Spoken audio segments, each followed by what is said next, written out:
Hi everyone, ಮನೆಯಲ್ಲೇ ಈಸಿಯಾಗಿ ತುಪ್ಪ ಹೇಗೆ ಮಾಡೋದು ಅಂತ ನೋಡೋಣ ಬನ್ನಿ. ನಾನು ಮೊದಲಿಗೆ ಬೆಣ್ಣೆ ಹಾಕ್ಕೋತೀನಿ.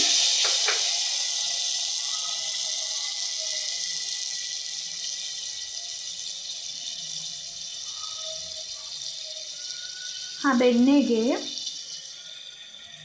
ಒಂಚೂರು ಮೆಂತ್ಯ, ಲವಂಗ, ಒಂದು ಏಲಕ್ಕಿ, ಒಂದು ಸ್ವಲ್ಪ ಚಿಟಿಕೆಯಷ್ಟು ಟರ್ಮರಿಕ್ ಪೌಡರ್ ಇದನ್ನು ಮಿಕ್ಸ್ ಮಾಡಿಕೊಂಡು ಅದು ಲೋ ಫ್ಲೇಮಲ್ಲೇ ನಿಧಾನವಾಗಿ ಮೆಲ್ಟ್ ಆಗಬೇಕು.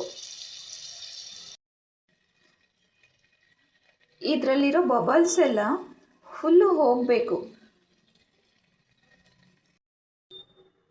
ನೋಡಿ, ಬಬಲ್ಸ್ ಎಲ್ಲ ಹೋಗಿದೆ. ಬಬಲ್ಸ್ ಎಲ್ಲ ಹೋಗಿ ಈ ಥರ ಬಂದಾಗ ಸ್ಟವ್ನ ಆಫ್ ಮಾಡ್ಕೋಬೇಕು. ತುಂಬ ಕಾಯಿಸಿದ್ರೆ ಕಪ್ಪಾಗ್ಬಿಡುತ್ತೆ, ಆವಾಗ ತುಪ್ಪ ಚೆನ್ನಾಗಾಗಲ್ಲ.